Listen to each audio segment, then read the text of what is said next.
I'd like to call to order the regular meeting of the James City County Planning Commission. It's March 2nd, 2022 at 6 p.m. Before we call the roll, I would like to welcome everybody back to the dais. So, Dr. Rose and Ms. Null are no longer at the kids' table, so welcome back.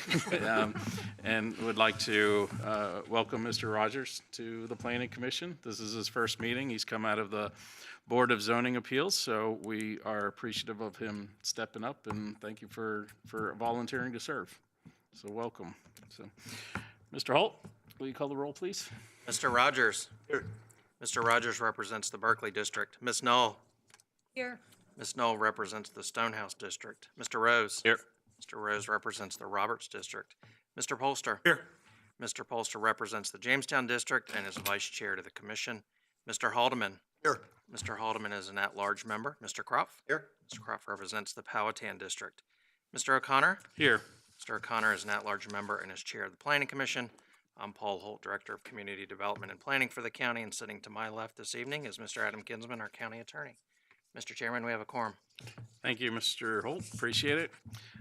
Tonight, first item on our agenda is public comment, and this is time that's reserved for any items that anybody wishes to address to the Planning Commission that is not relevant to a public hearing that we will have this evening. So, is there anybody that wishes to speak in the public comment? Hearing and seeing none, we will move on to the reports of the commission. Hey, gentleman's raising his hand. No? So, well, are they here to speak on the public hearing? So that'll, sir, the public hearing will be later in the agenda. So this is anything not relevant to the public hearing. Thank you. So at this point, we'll move on to the reports of the commission. Mr. Polster, Policy Committee. Okay, I've got three of them. All right. First one I have is on the 10 February 2022 Policy Committee meeting. At that meeting, the committee members were Tim O'Connor, Jack Haldeman, and Frank Polster. Staff members present were Terry Costello, Deputy Zoning Administrator, Planner, Paxton Condon, Administrative Coordinator, Josh Crump, Principal Planner, Margot Zachman, Senior Budget and Accounting Analyst, and Cheryl Cochet, Assistant Director, FMS, Ellen Cook, Principal Planner, Susan Yates, Planner, Katie Pelletier, Administrative Coordinator. This was our first preliminary meeting for the fiscal year 2023-27 Capital Improvement Program. The purpose of the meeting was to allow members of the Policy Committee to discuss CIP applications with the planning and financial management staff. Policy Committee members reviewed their preliminary scores for the 33 CIP applications and discussed the comments amongst ourselves, and that was the first meeting that we had. The second one that we had was on the 17th of February, and I won't bore everybody with the number of folks that were there from the different staff, but this was the second meeting of the fiscal year 2023-27 Capital Improvement Program review. And the purpose was to allow members of the Policy Committee and the CIP applications and financial management folks to talk with the representatives from the General Services, Social Services, Stormwater, and the Williamsburg Regional Library. On the General Services, which was the General Service Administration Building project and the covered parking for specialty vehicles and trailers, Joanna Ripley, Assistant Director, General Services, and Sean Gordon, Chief Civil Engineer, General Services, provided answers to committee members' questions on future telecommuting of employees, potential impact on currently projected office space requirements, and rationale for requirements for the number of proposed waiting areas, conference rooms, and training rooms, and updates on the solar application for county facilities. On the telecommuting issue, General Services has very few that telecommute. There are only 11 that are eligible for intermittent telework, so they did not see space savings. On the proposed waiting area and training rooms, the revised space needs has a combined both staff and field, so some of these spaces are both warm-up rooms and training rooms that can also be cordoned off for emergencies where they may be used for sleeping quarters for bigger events, weather and emergencies of that nature. The other topic was the status of the installation of the solar panels application to both the General Services and covered parking projects. The application of solar panels for the General Services project was expanded to include the application of existing and planned county facilities. Staff is in the process of releasing a request for information to examine solar applications across county facilities. Though the solar panel application for the covered parking had a 12-year return on investment by reducing the law enforcement center's electrical bill, the cost of the covered facility was about $280K, while the solar application had an estimated cost of $320,000. Staff wants to look at other options and has included it as part of their request for information. On Project IDZ, Human Services Center renovation, Rebecca Venrup, the Director of Social Services, talked to us. Telecommuting issues was raised with this project also. Human Services has used telecommuting, but because of their team approach, they do not see telework for a large number of their staff. There are some discussions on the consolidation of human services that the facility surely needs to accommodate the projected 2040 workforce and the extent of the renovation, which is mainly driven by the removal of the Old Town medical portion of the facility. Adequate parking is available. On the stormwater CIP project, Tony Small was presented to us, and she talked about a set of 5 new stormwater projects. First one was the College and Skiffs Creek's watershed master plan. And these 2 projects are the last watersheds to have watershed master plans, which are required by the comp plan.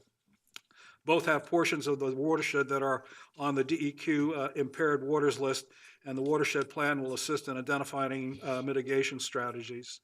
The TMD action plan updates and upgrade retrofits. This project is part of the renewal of the county's MS4 permit for the next 5-year cycle, so they're getting ready to do that, and they need the money for the consultant fees to be able to put that together. On the stream restoration project, maintenance and repairs, each of the past stream restorations require monitoring, and some of these facilities are older and will require maintenance. And of course, that's part of our MS4 permit to be able to keep those up and running. On the Route 5 flood mitigation study, the name of this project really should read the flood study of the Powhatan watershed. And with increasing precipitation, there are known flood issues at Route 5 News Road and at Long Hill. The last one was the JCC BMP retrofit. This project is looking at county BMPs that were developed with old standards. This is a great opportunity for matching funds from the state's SLAF program and retrofits these older facilities that the county owns to make sure that they stay up. The next one was the new James City County Library branch, or an alternative new jointly funded library project. And then they had 2 other ones in there, the James City County Library Playground Friends of WRL funded, and the New Grove Library. Ms. Betsy Fowler, Director of the Williamsburg Regional Library, was the spokesperson for all 3 library projects. The first project was the new James City County and Library Branch Alternative New Joint Fund. This is the one that we had last year where they couldn't tell us where they wanted it, and so we were back talking about it again. By way of background, she said that JCC was clear that they were not interested in investing in the current library for a 4th renovation. The city of Williamsburg determined that they were not interested in participating in a joint facility, but that the existing location, and held the view that the library is a major economic driver for the city. Ms. Fowler did have a recent conversation with the city manager and county administrator, and caveated her statement that she was not speaking for them, but did give us a sense of where they stand. The city manager very much wants the new library built on the current site, and they have already put $8 million in cash to their CIP fund, which is different from us. They put it up front. The county administrator is willing to discuss it and has had some discussions with the board members, and is deferring to the board with some interest to explore it more. The library board did not make a motion at their January meeting that they preferred the site in the existing location. I will say that we just finished this evening rating this, and it'll be for the agenda item on the 14th. And in fact, we've all come to the agreement that this needs to be decided by the Board of Supervisors and not us, given where we are. The next one was the New Grove Library at 10,000 square feet was discussed and envisioned as a neighborhood library with children's material and popular high-demand items. The neighborhood library is specifically designed to meet the specific needs of that area for several populations. They have done intensive outreach to the historical disadvantaged and new immigrant residents that have moved into that area, addressing English as a second language challenges, She also indicated the area is the affordable housing area for the county. The Friends of the Library have underwritten a lot of programming in this area, like enrichment programs for children and parents, and a high-speed Wi-Fi at the Frank Center. It was $15,000 for 5 years that the Friends put into that, which I thought worked out really well for the COVID period and the schooling for it. They've gotten a positive response, but the problem is that even with partnering with the Franks Rec Center and the James River School, the space is not adequate and there is a need to intensify their outreach, but it is limited without additional space. To that point, Ms. Fowler indicated that she has had some discussions with the county administrator and Mr. Carnifax, director of Parks and Recs, about the idea of co-location of the library with the proposed new Lower County. Ms. Fowler indicated that she would address the topic at our upcoming meeting, and in fact, we're asking her to come back on the 14th to tell us where it is. We don't think it's a full library, but we do see the need to have a room for the programming and the outreach that they have and some of the technology pieces that she talked about. Ms. Fowler provided clarification on the James City County Library Playground, Friends of the WRL, Friends of the Williamsburg Regional Library. The project is all donor funded, and the cost to the county was for staff time for the project since it's on county property.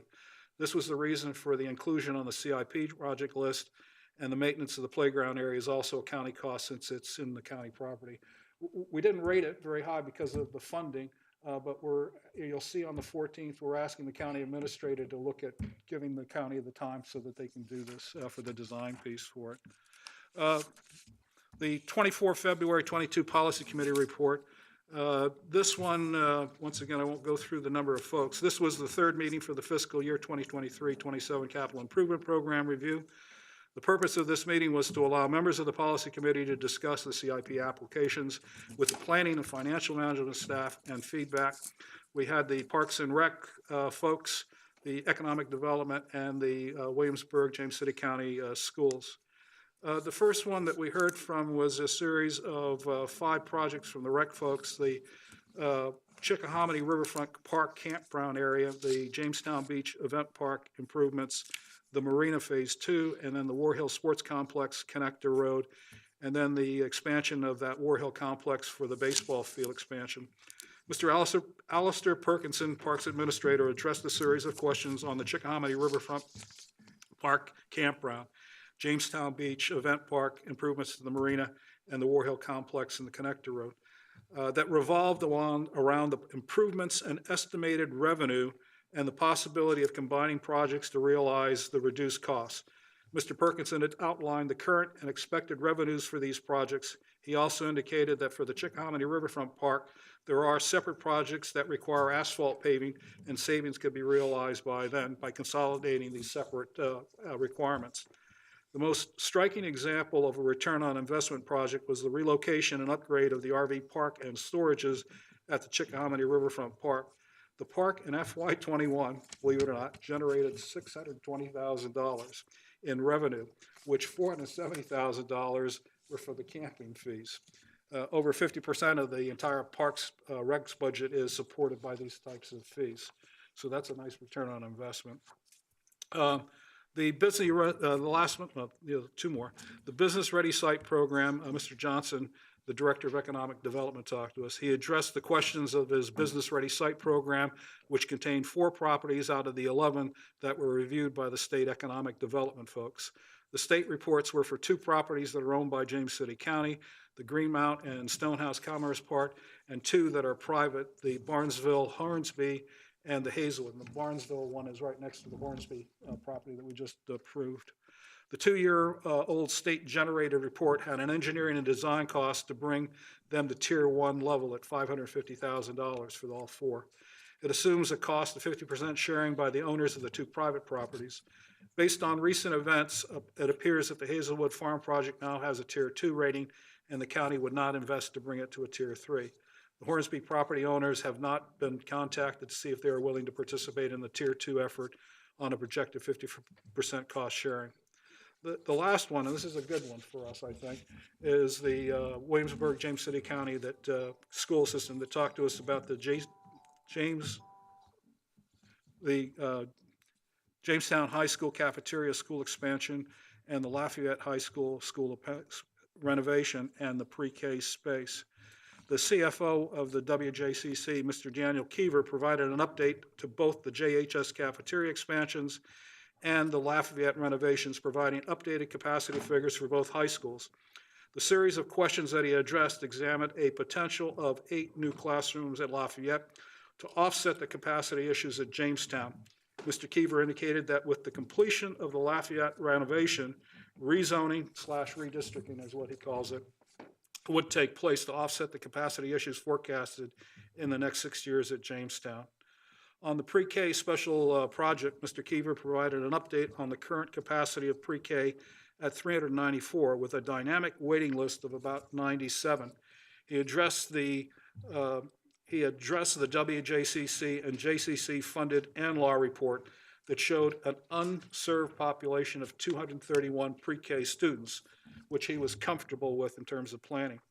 Mr. Keever addressed the location and number of pre-K buildings questioned by indicating that they are in the beginning stages of letting a feasibility study and engineering and design contract to determine the location and number of freestanding pre-K buildings. 2 freestanding pre-K buildings were discussed with both boards, and it might result in 3 freestanding buildings based on the feasibility study. And as I said, we're going to be able to see this all on the 14th for the rating of this. And that's all I have, Mr. Chairman. Thank you, Mr. Polster. Any questions of Mr. Polster? Ms. Knoll, Development Review Committee. Development Review Committee did not meet in February. We had no projects. Thank you very much.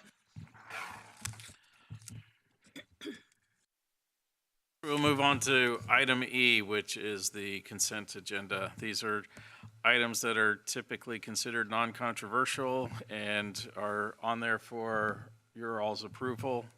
Tonight we have the minutes of the February 2nd, 2022 regular meeting, and we also have the site plan 21-002 Park at Westport. Does anybody want to pull anything off for discussion? Mr. Bolster? I had a question that I'd like to pull the Westport piece off, Okay, because I forgot to write that to the staff. so we will pull that off. Does that move to a public hearing or just a separate? No, just separate discussion item. Okay, so at this point, I'll look for a motion to approve the minutes of the February 2nd, 2022 regular meeting. So moved. So we have a motion. All in favor? Aye. Any opposed? And I believe, Mr. Rogers, you're abstaining? I would abstain. And I'm And abstaining Mr. also. Krupp is abstaining. Thank you very much. Our second item for consideration tonight is Site Plan 21-0002, Park at Westport. Mr. Polster? I'm sorry, I could have written this to the staff, but it was unclear in the staff report whether or not the stormwater's folks concerned over the BMPs on those lots, whether or not that was resolved, if there wouldn't be any interference at all with those 2 locations. As far as I know, that's been resolved. Good, that was it. Sorry, I didn't Okay. get that to you earlier. That's okay. Any other questions? On that, I'll ask for a motion to approve Site Plan 21-0002, Park at Westport. So moved. So we have a motion. All in favor? Aye. Any opposed? Motion carries. Thank you. So tonight, we have one public hearing. It's SUP-21-0023, Bush Springs Road Extension of Public Water and Sewer Facilities. So before we get into more discussion, obviously, the applicant has come back to answer questions that we all had last month, and we have folks in attendance this evening. We did open and close the public hearing last month, so I am happy to reopen the public hearing if that's what you all would like to do. So if that's the case, I would just like to ask for a voice vote. So if anybody's in favor of reopening the public hearing, I'll take a motion for that. So moved. All right, there's a motion to reopen. All in favor? Aye. Any opposed? Motion carries. Thank you. So, good evening, John. Good to see you. Thank you, Mr. Chairman and members of the commission. Mr. J. Epstein has applied for a special use permit to allow for the installation of public water and sewer facilities by extending an existing force main and water main within the Bush Springs Road right-of-way from the Bush Springs Road and Tuana Woods Road intersection heading south. The force main and water main will be further extended within right-of-way proposed to be located on private property owned by the applicant. The existing Bush Springs Road right-of-way is zoned A1 General Agriculture and R1 Limited Residential and designated low-density residential on the 2045 Comprehensive Plan Land Use Map. Properties for the proposed future right-of-way are zoned R1 Limited Residential and designated low-density residential and rural lands. Following the discussion at the February 2nd, 2022 Planning Commission meeting, additional information has been provided for the Planning Commission's consideration. The applicant provided a revised project narrative and additional supplemental documentation regarding the project, the costs of connections to public water and sewer in comparison to well and septic systems, and how the project relates to adjacent properties. The James City Service Authority has prepared a memorandum explaining when connections are required and what the costs of connections are. Staff notes that the county and the JCSA do not currently have any programs for assistance with the cost of connection. Staff received questions regarding where existing septic systems are located and what would happen if they are damaged during construction. The county does not maintain records of drain fields. However, the applicant has provided documentation from the Virginia Department of Health. Staff also explored the possibility of adding an SUP condition to require that the applicant be responsible for remediation if a drain field is damaged during construction. However, after consultation with the county attorney's office, it was determined that this condition was not viable. Finally, at the applicant's suggestion, staff explored if an SUP condition could remove the requirement for adjacent properties to connect to public water and sewer. After consultation with the county attorney's office, it was determined that such an SUP condition would need to explicitly prohibit those connections and not allow those property owners to have that choice, and so staff does not support that condition. Staff finds the proposal to be inconsistent with the recommendations of the adopted 2045 Comprehensive Plan and therefore does not recommend approval of the proposed SUP. Should the Planning Commission wish to recommend approval, staff has included proposed conditions for consideration. I'll be happy to answer any questions you have. We also have JCSA and the applicant team in attendance. Thank you, Mr. Reisinger. Any questions? I would like to take a moment too to recognize Doug Powell, General Manager of JCSA. He was kind enough to join us tonight to answer any other questions you might have. So, Mr. Kraut? Good evening, Mr. Reisinger. Just a question. I understand that this special use permit request is only for the water and the sewer to connect to the property. It's in no way tied into a future development of that property necessarily. And an SUP conveys in perpetuity with the property. My question is, if this request was approved ultimately by the board and then the property was sold to another owner, that SUP for water and sewer extension would still convey with that sale. Is that correct? Correct. There is the commencement of construction condition, which would require that it be installed within 24 months of issuance of the SUP. But should it be installed or an extension be granted, then that's correct. So even though there's a certain applicant requesting that right now, that might not necessarily be the end user down the road. Correct. Okay. If this SUP was denied and the property was developed by right, does whoever develops it by right have to do a traffic impact analysis for Bush Springs Road, or is that not required? Within the R1 zoning district, by right, they can have a density of 1 dwelling unit per acre. If they were to exceed it, then they would need an SUP, at which point we could apply those legislative requirements. Okay. Otherwise, for a by right development, VDOT would certainly be included in the review of those plans, but likely not a traffic impact analysis. Okay. Thank you very much. Mr. Polster? Mr. Reisinger, I don't know if you can answer, it's the applicant, but I had sent you an email that you did reply to, And it was my concern about the sharing of the information that the JCSA had provided in terms of hookup fees, determinations between the VDH, et cetera, in terms of the fields. And on that question, you also indicated that there was a scheduled meeting with the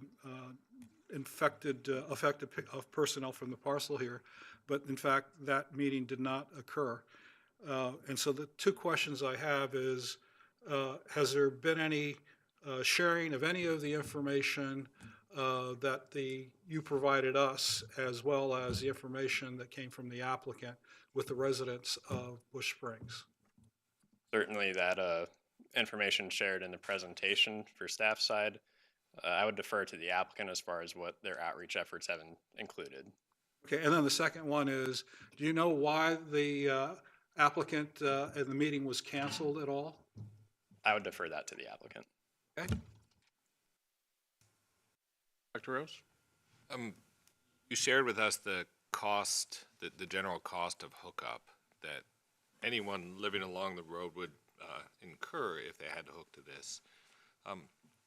Just so I understood it seemed like there were a few costs that the hookup, and then there was a $16,000 additional charge. Can you explain what that was? I believe our representatives from JCSA will be best able to speak to that. Okay. I mean, I guess what I'm really asking is, just very clearly, I want to understand, for anybody living along Bush Springs Road, if they have to hook to this, what is the cost? Right.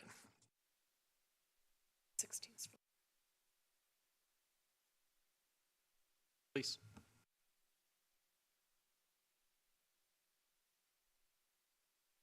Might as well make you earn your dollar tonight. Good evening. To answer the specific question about the 16,000, that is for the cost of a grinder pump. In certain areas where the topography is not sufficient for the wastewater to flow into the system, a customer, a resident, would need what we call a grinder pump. So to pump that flow from their house to our main. That would be the requirement. That piece of equipment would be a requirement to be purchased by the customer, be their responsibility to purchase it and install it. And those grinder pumps generally, and it's a general cost estimate, but generally cost about $16,000. So that would be, for areas where you need a grinder pump, that's an added expense for the customer in addition to the connection fees that were outlined in the memo. And so if we include that, if we assume that it's a pretty flat area, I guess, and we'd assume they would need that. Yeah, our determination is that probably everybody in that area would need a grinder pump, yes. So the cost for connection, if I'm just understanding everything I've seen, is around maybe $25,000 per person or per house. I think that's approximately correct, yes. The systems and local fees that were outlined in the memo are a total of $10,556. If you add the $16,000 to that, that gets you in the vicinity of $26,000. There's still also the cost of the installation, so it would probably be slightly higher than that even. So I added it all up, and one house with everything that you require and a grinder pump, and say $23 per running foot to the house and so forth, so let's say 100 feet, that's $28,856. That is a horrendous amount of money for people to have to incur. And those grinders, I'm familiar with them. I came from a house in Greene County that had a grinder, and they are not horribly reliable. If people stick the wrong stuff down their drain, they can break. That's And true. a lot of times they don't work. Is that correct? I don't necessarily dispute that. I think if you have a grinder pump, you certainly do need to follow the requirements Follow of the what you put in there and how you maintain it, yes. Okay. I'm sorry, those grinder pumps, if folks elect to get onto the JCSA program, then the maintenance of them is the responsibility of JCSA? Is that? If a resident has a grinder pump and it meets our specifications, which any new grinder pump would, but if a resident has a grinder pump and it meets our specifications, they can purchase a maintenance agreement from us, and then we will take that responsibility.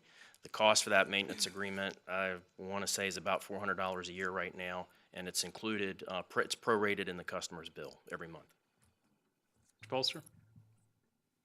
Mr. Kraft asked the question about the cost of that sewer line, and then, of course, he asked if they had to go to a central well as opposed to being hooked up. I didn't quite catch what the figures were in terms of what that line is going to cost and whose cost that is, to include the cost for what they have to do internal to their 59 homes. Do you have an estimate of what that is? I don't really have an estimate on the cost of the sewer line, and that cost would be the responsibility of the developer. I think we provided some information that said the cost of a central well runs about $2 to $2.5 million. Is it comparable to say that the cost of the developer to bring that sewer line is probably the same amount? I really don't know. It depends on topography, the length of the line. I didn't really do that analysis before the meeting, so I can't really say for sure with this particular line. Okay, thank you. And Mr. Powell, if you could, can you clarify that we were told in the presentation last month that if we extended sewer and water, it would be limited to 49 units. Can you clarify that from a JCSA policy perspective? I think the 49 unit magic number is that's the number of, if you go above 49 units, then it requires a central well. So that's, I think that's the reason that the proposal's for 49 units. Okay, thank you. I don't recall that being the answer. Yeah, It was the overflow or something like that. Is there a looping requirement? I think. Yes, there's a looping requirement as well. Okay. So Mr. Ushak's going to help me out with that Great, question. thanks. Good evening. Yeah, on the water side, we have a requirement to loop the system if it's over 49 connections, and it's not really feasible. So I guess the developer decided, that they would stick with the 49. And on the sewer side, if a development's under 50 connections, they would be allowed to use grinder pumps. If it's over 50 connections, they have to do a gravity system with a central lift station. Okay, great, thank you.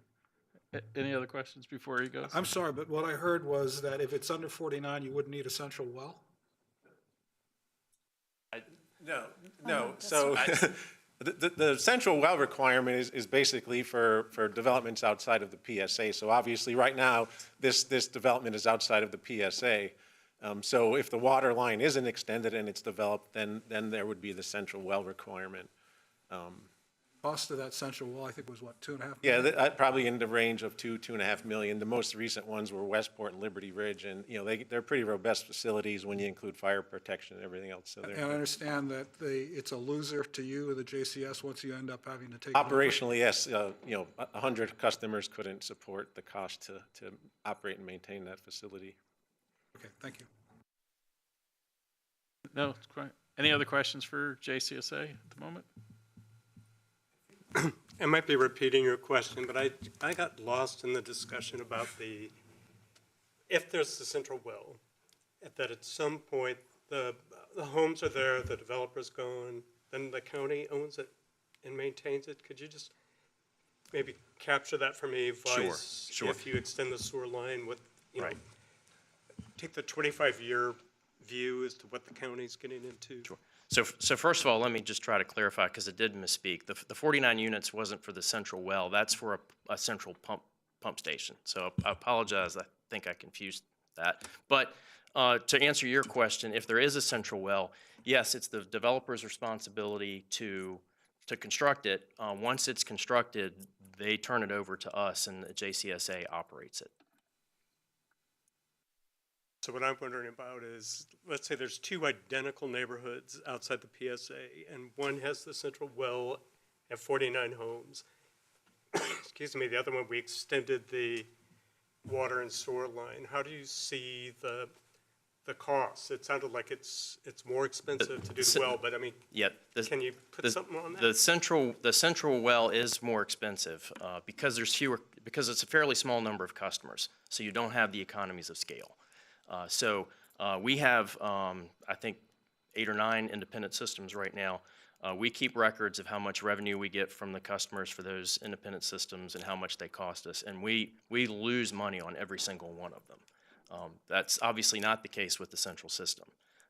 It's an economies of scale issue where we really just can't recoup the cost, assuming that we charge the customers of an independent well, community well system, the same that we charge the customers in our central system, which has been our policy for a number of years. That's just policy. Yes, that's a legislative policy, yes. Any other questions? I have one more question from Mr. Reisinger, and if you know this, do you know how many properties are along Bush Springs Road that would potentially have to connect to the central line? I don't have an exact figure, but it's close to 40, I believe, properties, not necessarily current homes. Thank you.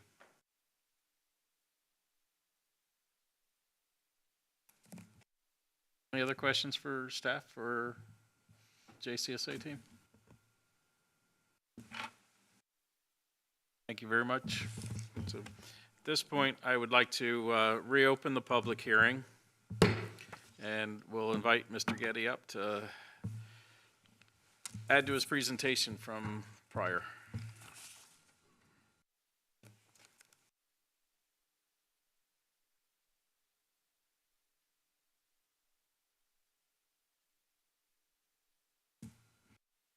Mr. Chairman, members of the commission, I'm Vernon Getty. It's my pleasure to be back before you tonight. The applicant is here, Jay Epstein and his daughter Morgan, and William Feltz with Land Tech Resources, the engineers on the project.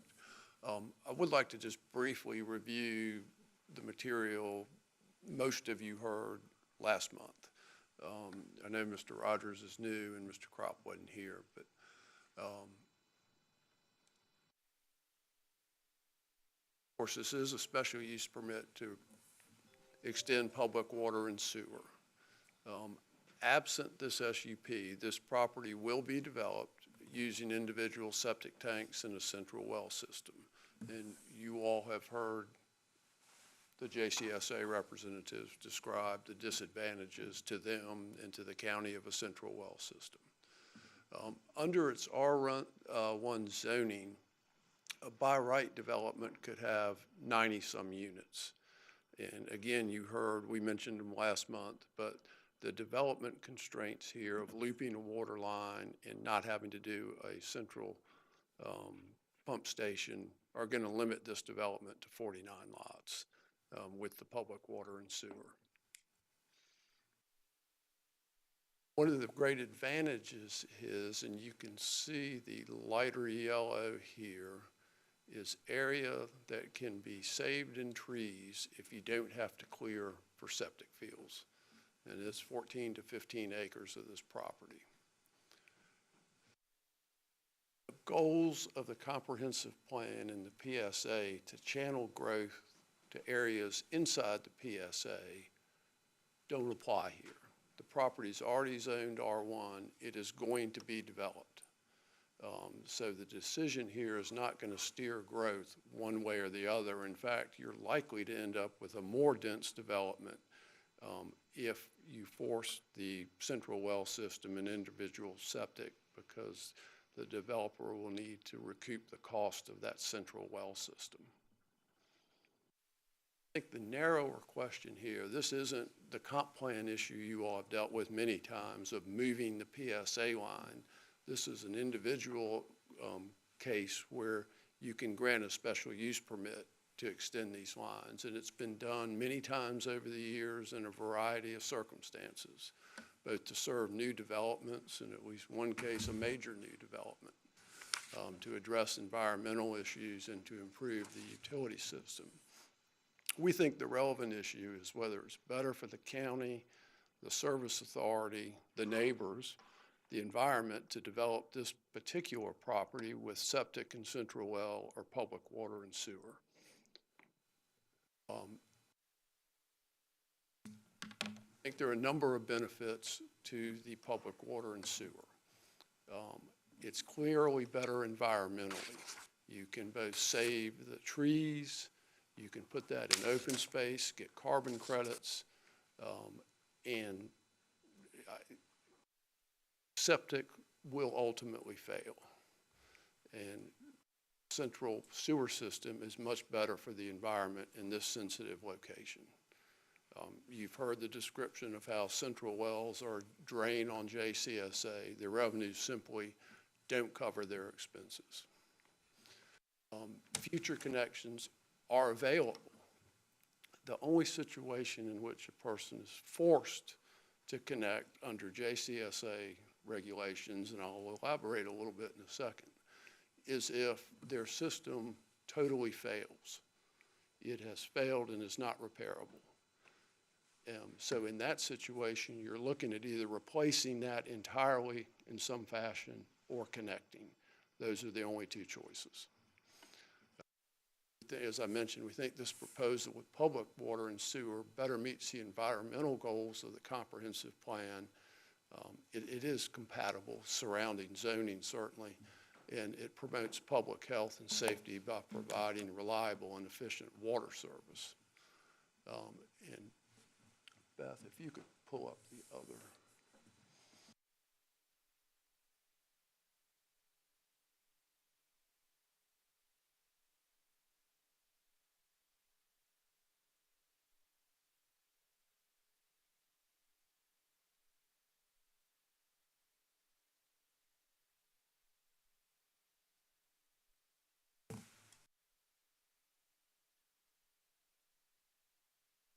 I think you all have all seen this, but this is from the county GIS system, Bush Springs Road, showing the various properties and homes along it.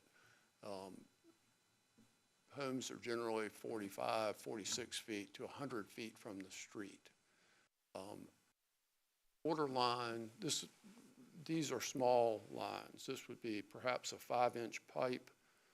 You would need a 2-foot trench, 3 feet deep, to install this. And Bush Springs Road is a 15-foot road and a 30-foot right-of-way. Here, as you're coming down the road, you can see these locations.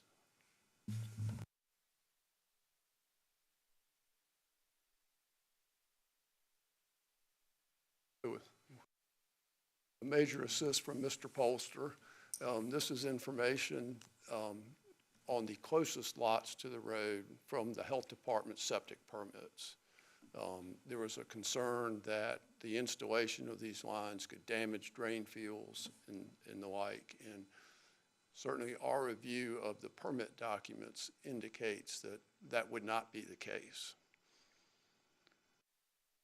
John mentioned we had suggested to staff that they impose a condition in the SUP requiring the applicant to pay to fix any problems if they did occur. We're confident they won't based on this information. They have told us they don't think they can do that, but Jay has asked me to commit publicly to you all that if that situation takes place, he will pay to fix any damage to any private systems.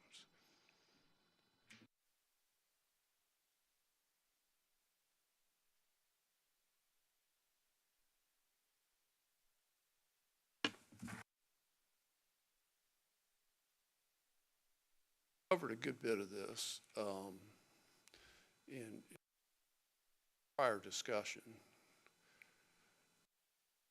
In terms of the requirement to connect, there's another provision.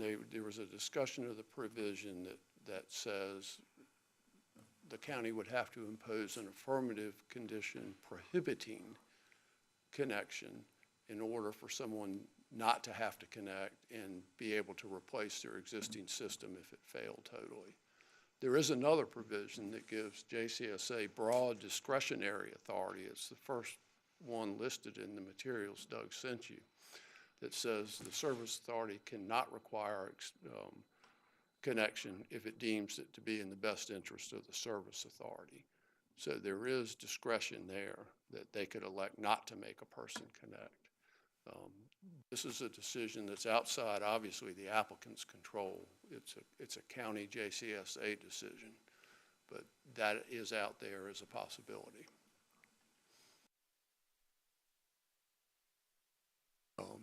Another advantage of this, of course, tied to the water line extension, is both the availability if you have a well failure, but also that it would bring fire hydrants down the road and improve fire safety.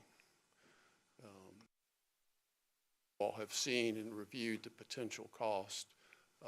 My only comment on that would be, remember that this is a cost only imposed if there's a total failure of an existing system. So there's either going to be a cost to replace that in its entirety with a new system of some type, if that's possible, versus the cost you see to connect to the public system.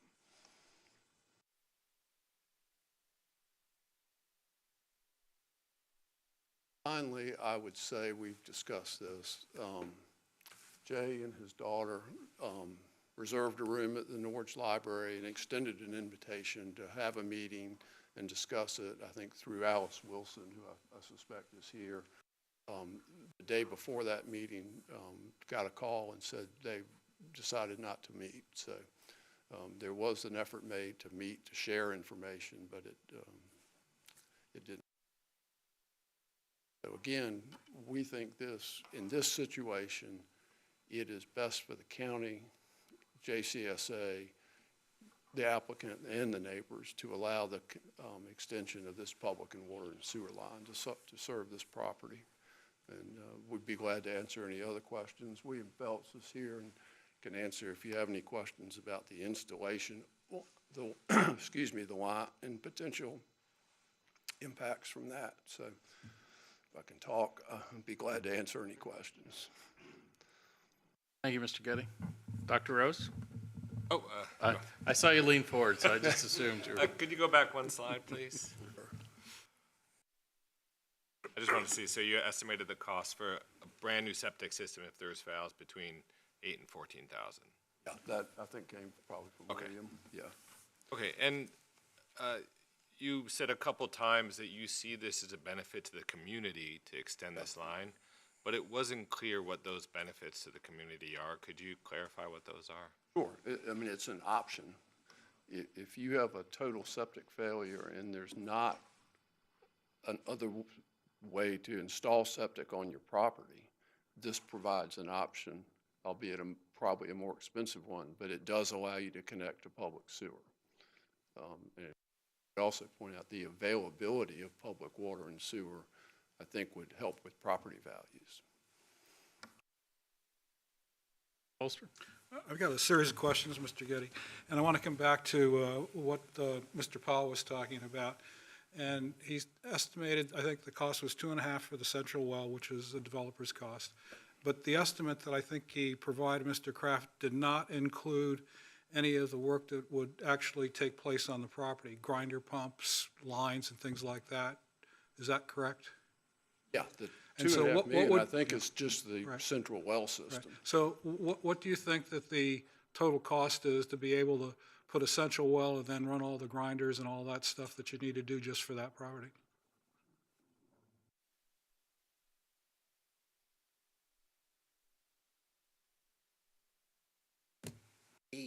Trying to save the trees is where we started with all this thing, and that was my goal with the solar garden. The central well, 2.2 million. With a density of 49 units, you can do the math and figure it out.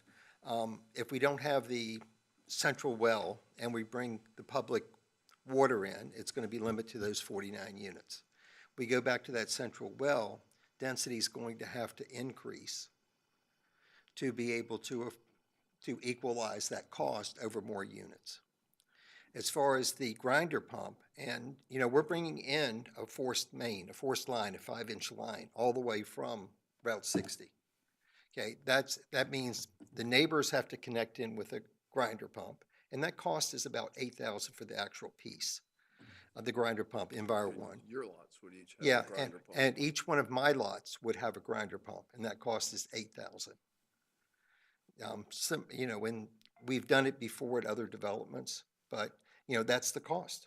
That's the cost of development, and we're looking to build this, and we are going to build it. And I would prefer to save the trees, but I get concerned too with our neighbors.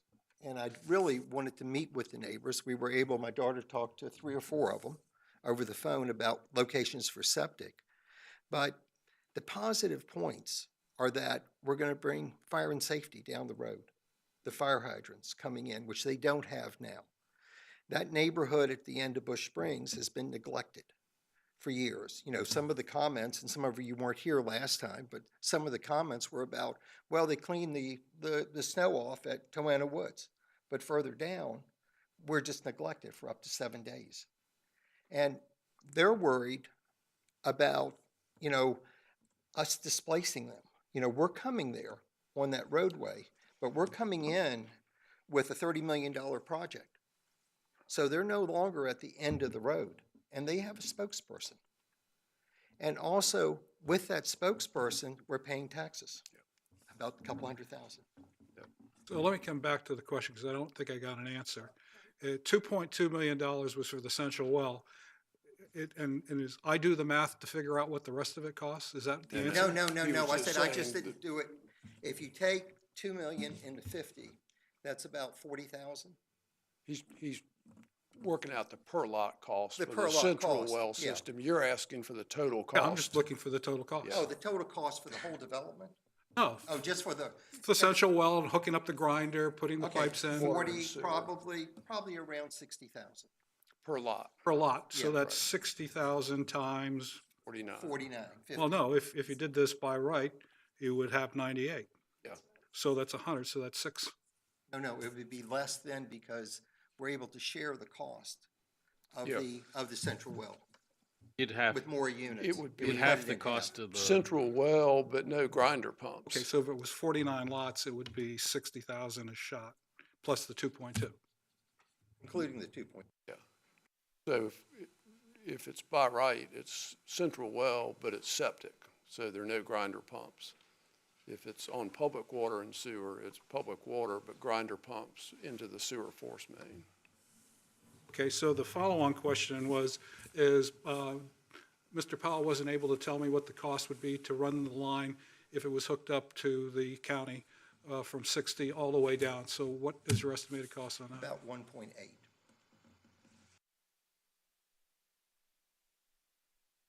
So you save money.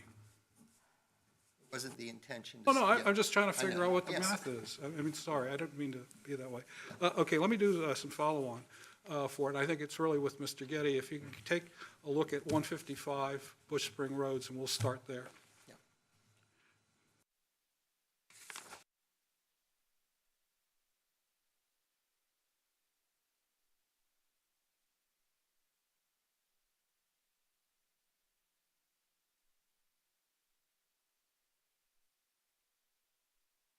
There it is.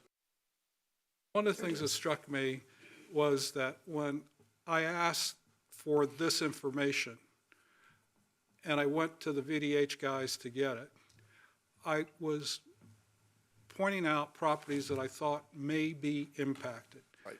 And that was the reason for that. But I didn't ask for the rest of the information because of the time limit and all the rest of it. But what I was struck with is that in some cases with these drawings, you're not really sure. So on this one specifically, there's a 90-foot set of 77 feet of pipes that goes there. And then if you add up where it is from the front of the house plus the 8, whatever, I'm trying to figure out where the road is to the end of that drain field, what that distance is.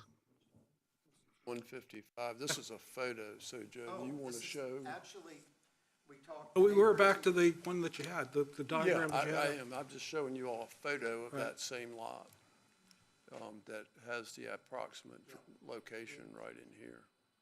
The homeowner. Mr. Epstein? We come up so everybody can hear you. Okay. The homeowner is here on that, and this is one that we were able to talk to. And basically, if you go back to that last Yeah, picture, I'm trying. where the trees are, there's no longer, well, if you, 155, but if you go to the actual, hold on here. I'm sorry. There we go, right here. If you see the 3 trees up, the homeowner explained to me that there's only 1 tree left. And between the house and the trees is where we believe the septic field is. Okay, could you come to 130, please? 130? And Rise this is better is, than me. I thought we were on 130 because that's a diagram you had. And this is the one I was talking about. When you look at the distance of those lines, which are where the drain fields are, the distance from the house, I can't tell what the distance is from the road to the end of that drain field. Can you? Well, what you would do is if you would Well- flip it around, There's a 60, are we looking at this one? no, the one to the right, Okay. yeah. No, I'm talking about the one to the left. Oh, the one to the left, okay, which one? Here's Right a there. 60-foot Yeah. building That's what I couldn't setback tell. line. Yeah, Okay, and so the other piece that I was getting ready to say, because it's the same, I have the same problem with several others here, but the age of some of these systems are almost at the end, or they have, it looks like in the diagrams of these properties, that they've replaced the box in this. And so it's not just a question of the interference that may occur when you put the line is, but what the age of those systems are. And so is it cheaper to have the box like the one that you have on the right there, which is what this one was an upgrade because of the garage that's in there? Is it cheaper for them to just do an upgrade to their existing system or to take on the cost of hooking up, given the age of their systems? they should have a choice. Okay, I'm just trying to get to how I'm looking at it. And I've got you. I only looked at the 7 here and not the rest of the properties of that's 40. And I was trying to get an idea of the age of the systems, what work had been done, because the PDFs that we both got from them show the history of that property. And it shows you what they've made. In some cases, there've been modifications on that. Now, the other one that I'd like to see, and it's not just the sewer lines and the drain fields. And once again, I don't know for all of the properties, but there's the one where the property is right up against the road for it. Do you know which one that is? Yeah, and that has the septic to the rear.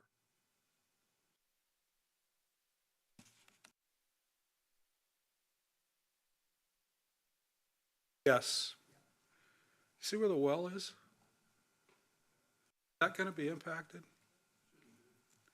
This is, and we can bring the engineer up, but it's a very small. Okay, but there are these kind of concerns, which is, I only looked at 7 of these, and I thought these were the problem. I didn't look at the rest of them. And I was just trying to get an idea of what the problems are, and then I'm getting to the point. Yes, I understand they may want a choice, but a choice is if their system fails, and they're old systems, and the line's in there, then they don't have a choice in terms of the money. Well, no, I'm just Oh, no, making a I'm statement with of you- I'm fact. with you 100%. Oh, okay. But that was my, I thought, because we're doing an SUP, and, in the SUP, through JCSA guidelines, we can put conditions, and and planning comes back and say. I'm going to defer to the county attorney on that. Okay, Yeah, Well, I mean, well, those let's- discussions were Yeah. had. yeah, that's, We but, yeah. suggested So- conditions, and they've said they I can't asked do for it. a sample of 7 to get an idea what the 40 is. Not only the topography, where their locations are, but also to try to get an idea of how old the systems were, what repair works have been done, with just a sample of 7. I mean, without even looking at the other 33. And we looked at some other ones, and we had, one of the pictures that we have here is a comment from one of the homeowners. Oh, we I came saw to that one, last yeah, time. yeah. That he's got Right. it failing now. And so I would have felt more comfortable if, from when we talked to you to begin with, and this time, you would have been able to take a look at the properties that were impacted, as opposed to me sending you something about the 7 that I was really concerned about because of the location. And so that's the issue that I have. It took you versus me. Pardon? It took you versus me, because, I had called over there to try to get the information. And when you made the call, and I made the call, It came back to us in a day. Well, Yeah. to tell you the truth is, when I asked for that request on a Monday, Yeah. this Monday, FOIA request takes 5 days, and they were gonna try to get it to me by Friday. And I said, that's fine, because, this isn't over. I mean, it's still gonna go to someplace else. So just having an idea of what the problem space may be, to have a discussion with you right now was what I was trying to do. So I think both of us were very fortunate that Ms. Wainwright, because they're very busy, apparently there's a lot of folks trying to find out information about this. I went to the door, and Yeah. it's closed. Right. So anyhow, I don't mean to belabor this, but I Yeah. think that's the end of my questions. I think there's a little confusion. So Frank, I have this note that came from Mr. Powell to all of us. And it says, if a property is located in the PSA and does not meet one of the exceptions listed above, which we have there, the owner will be required to connect to the JCSA facilities if their well and/or septic fails, or if a new home is constructed. I want it to be clear that residents can repair wells and septic systems without being required to connect, but they would not be able to drill a new well or install a new septic system. Hello, I mean, this is scary. And this is, who's come from? And, Mr. Powell. I read That's the same thing. JCSA regulation. Yeah, but there's an exception to that regulation that basically says that with an SUP, that you can, and I quoted that right out of the regulations, that we could go ahead and say, no, they don't have to hook in. And then they Christine, would if we have could to get you condition closer it. to the mic so we can get you on Oh, I'm sorry. TV There are and for two the minutes, exceptions. that's all right. Okay. One would be an SUP condition that prohibits hookup, and the other is JCSA exercising its discretion under that very first see that, yeah. exception.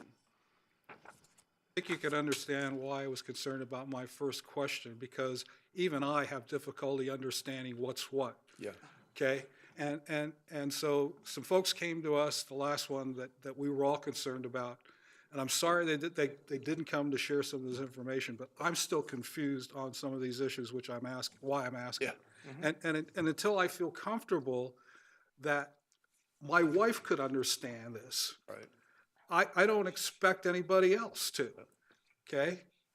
And so I'm just, I don't mean to be difficult, I really don't. No, Yeah. you're not at all. Any other questions? Yeah, just one thing that I don't know. Do you know or expect what the average home will sell for in this development? It'll start over 500,000 because of the acreage. Some of them will go up to probably 700 plus. It's a step above what we're doing at Walnut Farms, which the average price is in the fives now. And I'm sorry, one more question. You had estimates for connection that was different from what we got from JCSA. What was your estimate for the connection? It was about 15,000 The connection for for these houses along the road. I think you had your estimate of the connection. a new septic system, if they could put it in, was 14,000. Right. The sewer extension with the force main, if you wish to connect, it was $9,000 was the approximate cost for the Enviro-One. That's my purchase price at Ferguson, a little bit less than that. Plus the cost of the tap fee, which I put in at $5,000, and other costs would be install the sewer line connection from the home, and you also have to include the abandonment of the septic system. So you have those costs that add to them. And my comment was simply that, it's not the best way to go if you can use your secondary location for your septic. And that's another question that nobody has answered. If you have your primary fail and you've got a secondary, and I showed one here in this on this picture, you have a secondary place to go. And that should be an alternative for the people. As far as the water connection, it's a win-win. It's less than the well, replacing your well.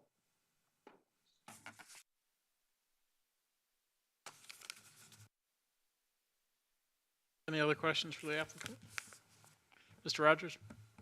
I had a question. It doesn't seem very connected to what's going on, so I may have to take it back a little bit. But what I thought I understood was the SUP would not have as a condition that the builder would take on some sort of liability for damage or repairs to these homeowners Correct. as he went up, as the pipe goes up the road. But I guess in addition to being struck with just how super narrow that road is, I've been on that road. It's very, very small, and then you're in people's yards. I get, and maybe you can answer it quickly, but this idea of all repairs, like what if I live on that road and my idea of damage is different than your idea of damage? Like where does it go? To me, this is why it wouldn't be in the SUP, because I don't think it would be the county's job to arbitrate. But how do you all see it? I mean, what we see is the question we had been talking about was damage to an existing septic field or well that might happen to extend into the public right-of-way. All the work he does will be within the VDOT right-of-way. And as I said, it's a trench this wide. This deep. In that deep, yeah. And what he is saying is if he does damage anything, if you run into that situation, he'll pay to fix. We're about 18 inches from the pavement. Actually, you And then could the put it under the pavement Or if you you wanted could, yeah. to. I'm sorry, I do have one more question. You offered to pay for damages. Was there ever a consideration to pay for the connection? No. Because it seems like that would have saved money based on my estimates, or given the cost of these houses, it would have been a 0.5% increase in the cost of the house to run that to the It's purchasers. already running right now for that. It's the price for the central well, or whether I run the 1.8 down for the water and sewer. It's a large cost, and we're already reducing the amount of homes that we could put in. In other words, understand we that. can do much more. I'm trying to save the trees. Right, You no, know, I understand it's that. just a little bit different. And from I this appreciate that, viewpoint. I understand that, thank you.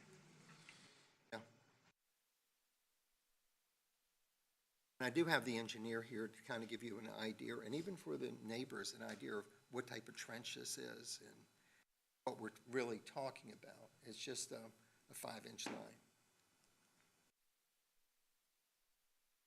Any other questions for the applicant? I think we're good. Thank you. Thank you very much.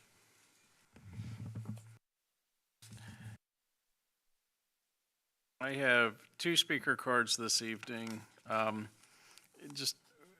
I know some of you all were here at the last meeting, and if you spoke at the last meeting, we typically don't open it up again for you to speak again, but if you have something new to offer, we'll allow you to do that. If you spoke at the last meeting, your comments were captured and they're part of the minutes and they're part of the record for this that will go to the Board of Supervisors. So I just want you to be assured that everything you shared last meeting is still captured. So the first speaker card I have tonight is James Braxton and Janice Jackson. And if you would, when you come up to the podium, please state your name and your address.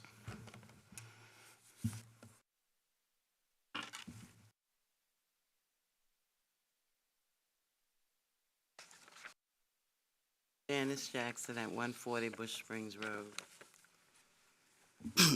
And I'm actually James Braxton Jr. I'm at 257 Bush Springs Road.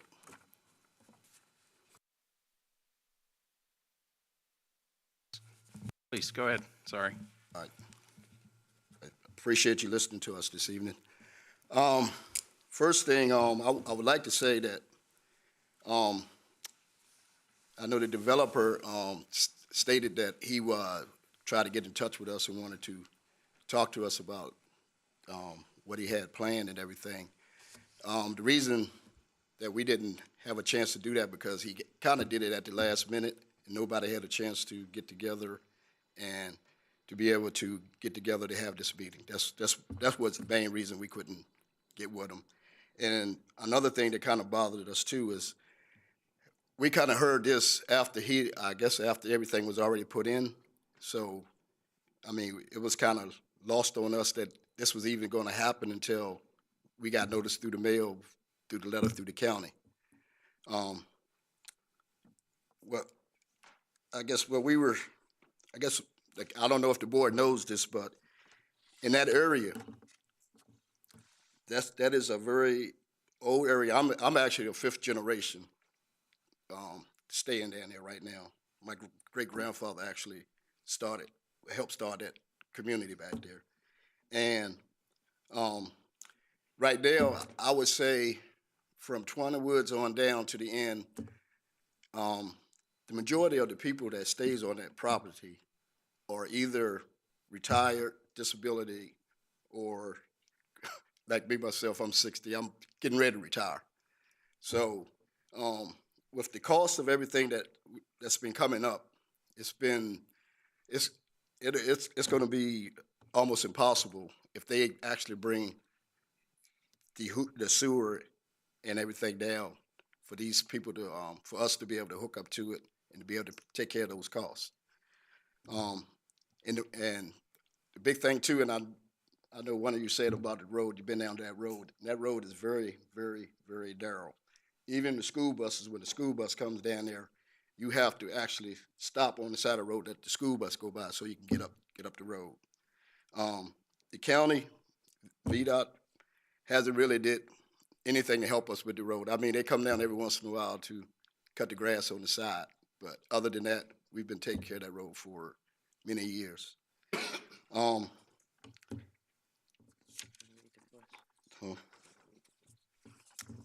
I just got a few questions that we kind of got together and wanted to read to you guys. With anyone on Bush Springs address, including those not directly on Bush Springs, be allowed to connect to water and sewer system. I know you kind of went through that a little bit.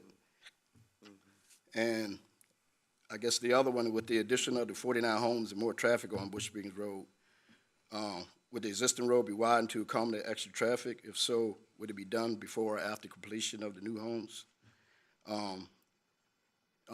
If that was the point, if that was the what was going to happen, if it's going to be improvements, would people have to, I guess, lose some of their property? Because I guess you know that, like I said, the road being so narrow that, I mean, it's everything is going to be in some people's front door. And we want to know if, if that would be, people would lose their property. If they do lose their property, would they be incentivized, would anything be offered to them? Okay, we're actually about connecting to the existing water system. And if it went wrong, if we could repair it ourselves, why can't we repair it ourselves? Or, because I mean, I guess we don't have some of the county people here with us, stating some of the laws and stuff that the county has on the books and stuff. So we don't know if something that we would have to do or who would even tell us we could or couldn't. Depending on, like, some people, like, I guess, are close and some people aren't. I know my father's been on that property for, I know he's 81 now, and we pay, I know the Chesapeake Bay Act, where you have to pump your system, your septic system every 5 years, and you got to give the county notice that you do it. And I think everybody's here has been doing that well, and nobody's here that I know of has any problem with their well and septic. And I know you said something about them being older, and yes, they are, but they have been maintained. All the water, wells we've had, nobody's had to drill a new well that I know of within the last 20 years. So all of that is good with us.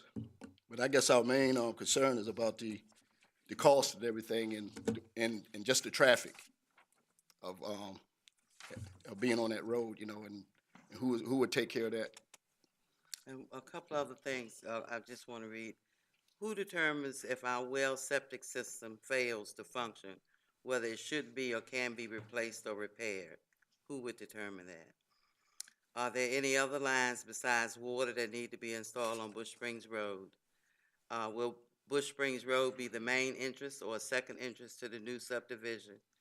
Are there future plans for JCC to have, JCC to have, that have, they already approved, are there future plans for JCC to approve for the developers to go ahead and build a phase 2, 3 with additional homes? Will any land on or connected to Bush Springs Road be rezoned for apartments or townhouses? And are there any conflicts of interest with anyone on this committee that has any investments in this project? Those were some of the questions that we came up with that we needed answers to, and some of it you've already hit on tonight. So, thanks for your comments, and just sort of to explain the process, you know, this is your all's opportunity to make comments to the Planning Commission, and I know my colleagues are really good about trying to incorporate or address some of these questions and concerns in discussion and questions, so it's just not an opportunity for us to get into an exchange at this time, so, you know, but we appreciate your comments, because they, you know, they'll be taken as part of the consideration and forwarded to the Board of Supervisors as well, so, thank you.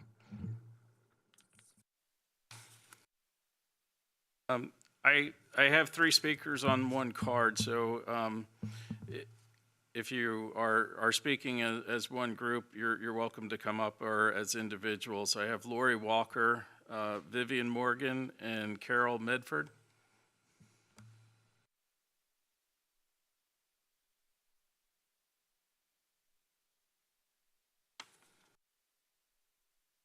Good afternoon.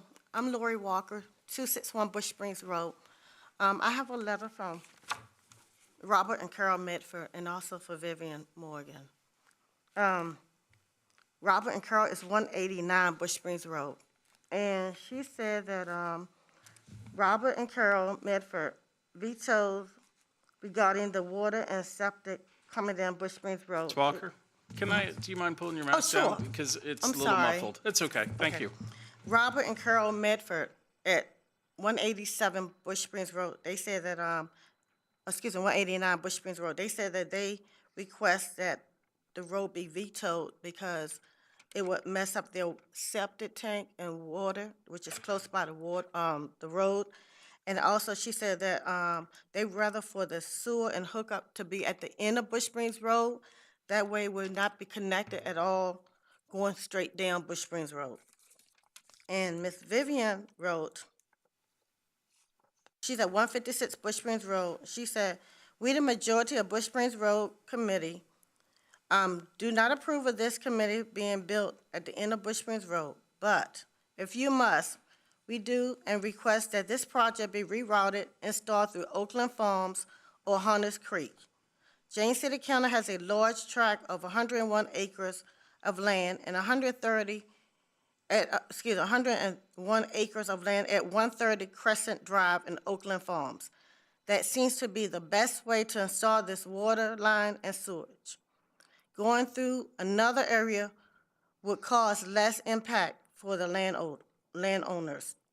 As discussed and presented in the meeting on February the 2nd, Morrison developers nor the James City County Planning Commission do not have in place any plans to update, widen, replace, or rebuild Bush Springs Road.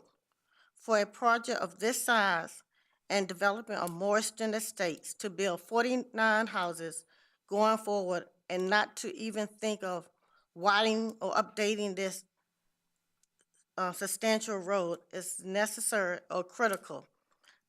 Also, if this project should go forward, the widening rebuild of this land, this road should be a priority. The road should be widened or rebuilt first.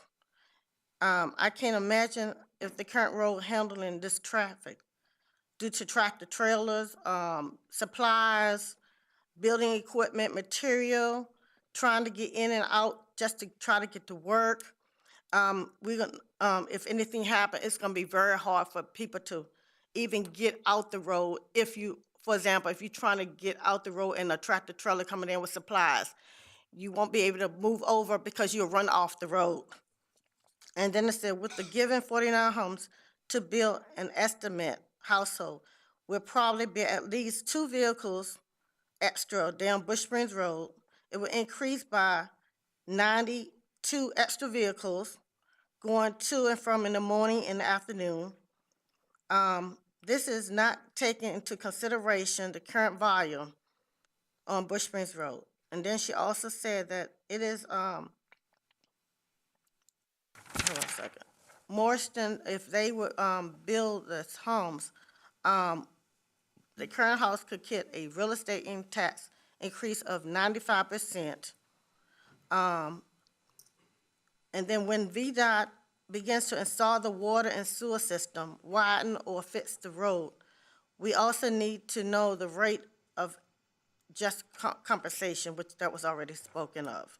And then last, we, the majority of the Bush Springs residents, do oppose installing the water, public water and sewer down Bush Springs Road, but we do ask if it would go down either Hunters Creek or Oakland Farms. Thank you very much. Thank you, Ms. Welker. Is there anybody else that wishes to speak? Yes, sir.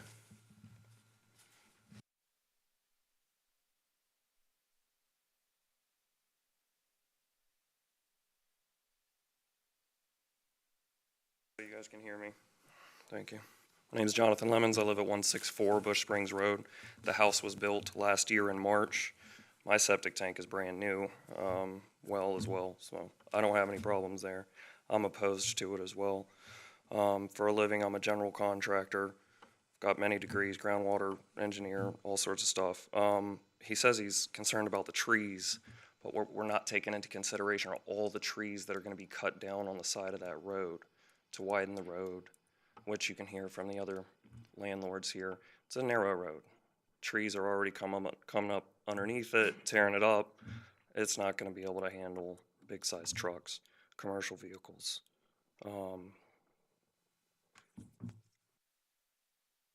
That's pretty much it. I think everybody on the street on Bush Springs Road is happy and content. We're all doing just fine. I think a lot of us right now with inflation as well can't really afford added costs, water bill, sewage bill, the inconvenience. Nobody's going to pay us, like they said, for the inconvenience of having to put our cars in the ditch trying to go to work in the morning or coming home in the afternoon because there's trucks coming up and down the street. So yeah, I like you to take that into consideration. If they're worried about the trees, they're going to tear a whole lot of them down just to get back there. So I'd like them to stay just right where they're at. And that's all I've got, gentlemen, ladies. Thank you. Thank you, Mr. Lemons. Anybody else wish to speak? Yes, sir.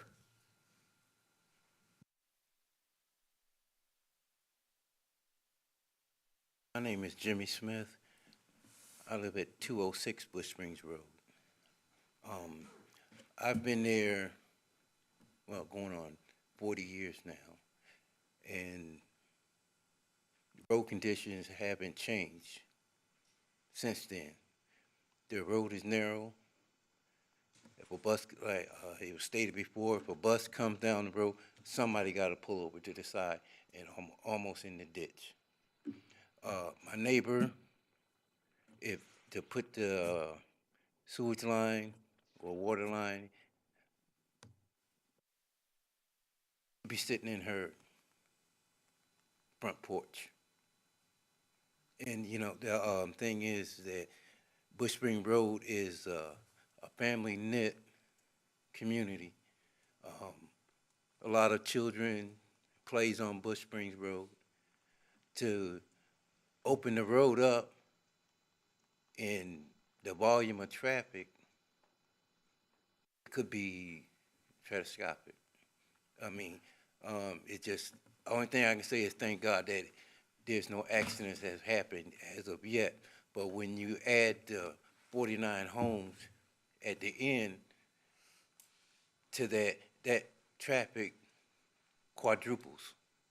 And the thing is that we, as far as safety point, that's to bring that much traffic down Bush Spring Road, that the safety aspect of it goes even higher.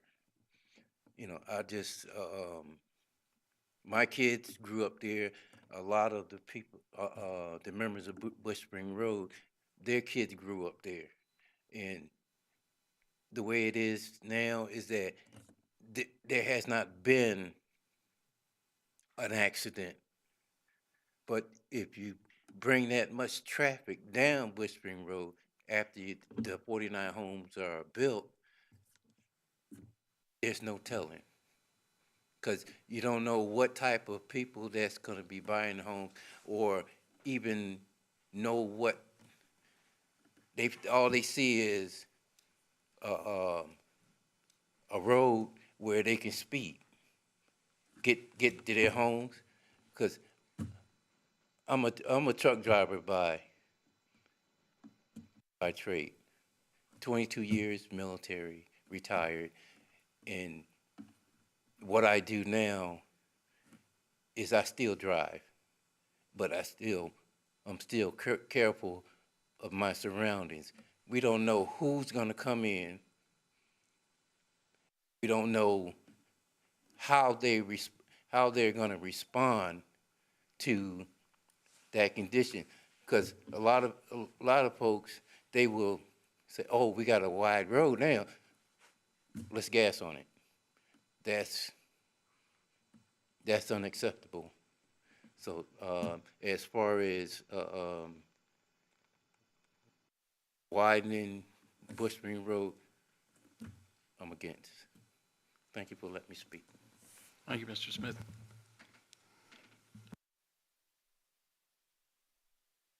Yes, sir.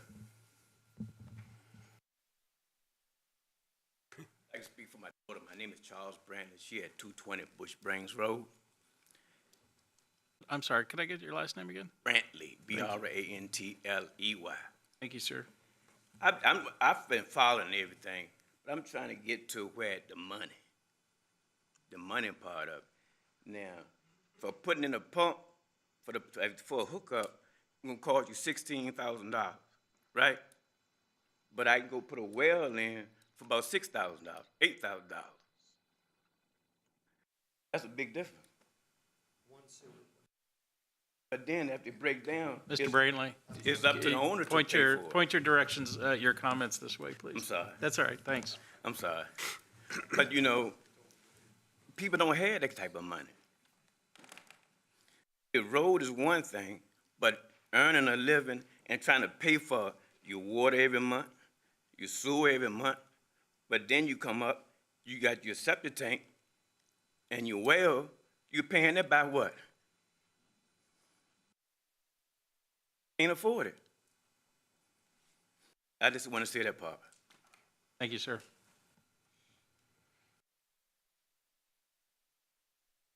Yes, ma'am.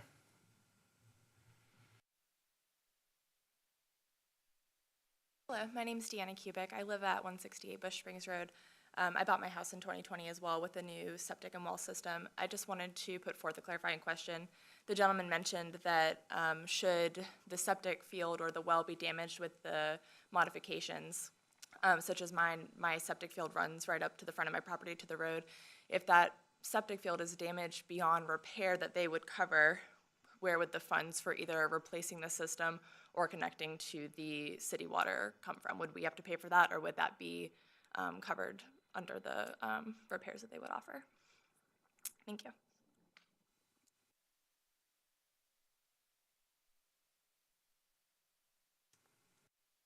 Any other comments? Yes, sir. Yeah, my name is Clovis Braxton, 230 Bush Spring Road. I've been hearing all of my neighbors talk about Bush Spring, the traffic, this and that. Well, I've been there for 50 years, and I'm the oldest one, I guess, that own there. My grandfather used to have a horse and buggy. It was no road. It was a dirt road. And then it come to be a pretty good road. I mean, and, they talk about the traffic, this and that. Well, I don't know how it be. I guess if 49 houses come, they have to widen Blue Spring Road or make it highway better, whatsoever. So, I'm saying that, they just don't know how it was back 50 years ago with that road and the people, everything. And but then this thing about the sewer line, I got a question about that. They talk about they never actually say how much it will cost if you hook up to it. And like I've seen up there like 5,000 something like that. But can they tell you how much it will cost to hook up to it or whatever? You answered that question or whatever? We can't answer that question at this moment, but I think that we covered a fair amount of it earlier, so I'm sure somebody will reiterate it in discussion here. Okay, thank you. Yes, sir. Thank you, Mr. Braxton.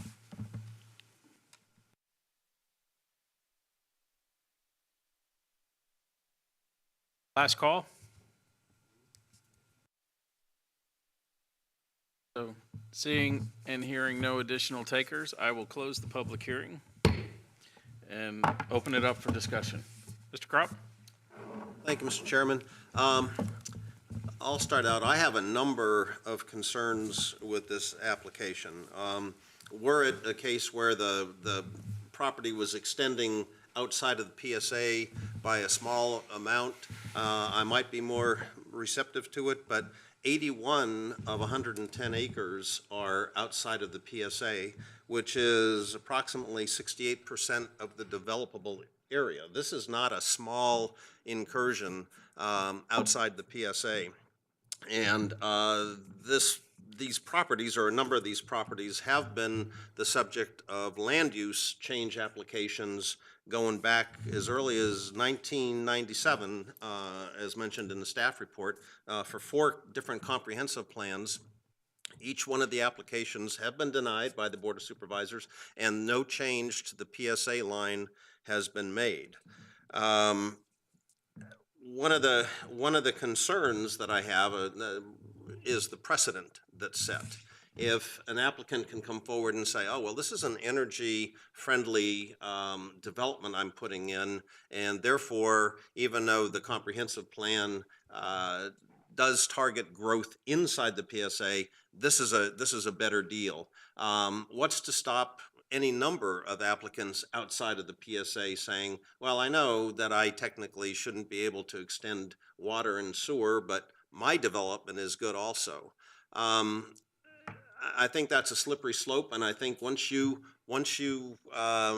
open the gates, especially for a comprehensive plan that was only approved this past October, I think you're potentially allowing for even more applications of this nature to come forward. We've been hearing a lot over the last couple of years, oftentimes an argument being made in favor of a particular application, the land use application, is that, yeah, well, if you don't approve what I'm asking for, I'll develop it by right. Well, at some point, we have to say, well, we have a comprehensive plan, we have a PSA line that we've drawn, and if you feel that you have to develop it by right, go ahead and do that. I'm just very concerned about the direction some of this is going. I also, one of the reasons I asked the question I did of staff is I'm also concerned that if this SUP is approved, it conveys with that whole length of the properties being requested for sewer and water. And so, say this applicant decides for whatever reason that they can't go through with this project and they put it up for sale. So all of a sudden, you've got a property up for sale that already has an extension to the PSA into 81 acres. then that, again, could be a rationale for a new owner to say, well, you know what, we've already got utilities, we're going in for a higher density, and we want to develop this property even further. So I think on all levels, there's a lot of pitfalls associated with this. I do share the concerns of some of the speakers when they talked about the narrowness of the road. I drove it again just this morning, and I can't imagine how tractor trailers are going to come up with building supplies and residents be able to come and go. That's also why I asked about a traffic impact analysis. I just feel that for all the reasons I just outlined, that this SUP request should be denied, and I cannot support that. Mr. Polster? I'm going to probably repeat some of what Mr. Kropf had to say, but some of it I think it's for Mr. Rogers' benefit, since he wasn't here at the last time. And that is that we struggled with this for a year and a half in our comp plan, and specifically, we looked at this land use application to bring it inside of the PSA for it. And we early on said no and put it aside for it. And this is actually, what, the fourth time that this has come to the board over the number of years for it. And that issue of the PSA was not an easy one, because we were asked by the board to relook at whether or not we should contract or expand the PSA. And a lot of that concern had to do with the rural lands and the preservation of it. So I felt really comfortable when we made that decision back in the March timeframe not to bring this into the PSA for it. I think the thing that bothers me the most about where we are today was that I felt very strongly that there needed to be an interchange with the community. And I understand that you made the offer. I also understand that at the last minute, for some folks, they weren't able to come.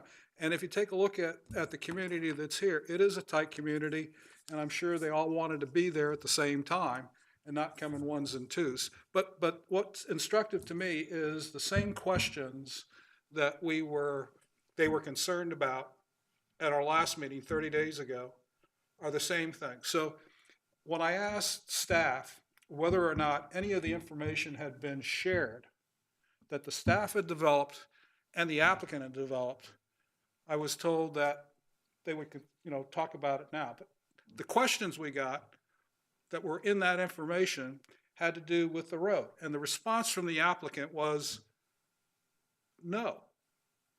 That's a VDOT problem, not mine. So that road is never going to be repaired or widened unless the VDOT guys do that. Good luck with that. Anyhow, I'm sorry, I don't mean to get into that twirl. But that road is so darn narrow. And the reason that I brought this up at the last meeting was when we were talking about the Stonehouse property and the Croker Road, and people were concerned about the development. And we heard the same sort of thing about septic fields in the front, hearing about how you didn't go to work at school because you were going to get stuck behind a bus, or that your mailboxes were going to get knocked down because of the narrowness of the road. And this road is narrower than Croker on that.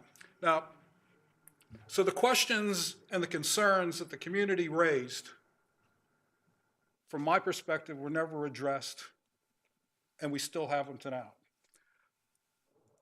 The other point, and the concern that I had on the Croker Road that I applied to the Bush Springs here, was I was trying to figure out myself whose properties would be impacted if this project went through in terms of the water and the sewer line, given the 15 feet on either side of the road, which is a right-of-way.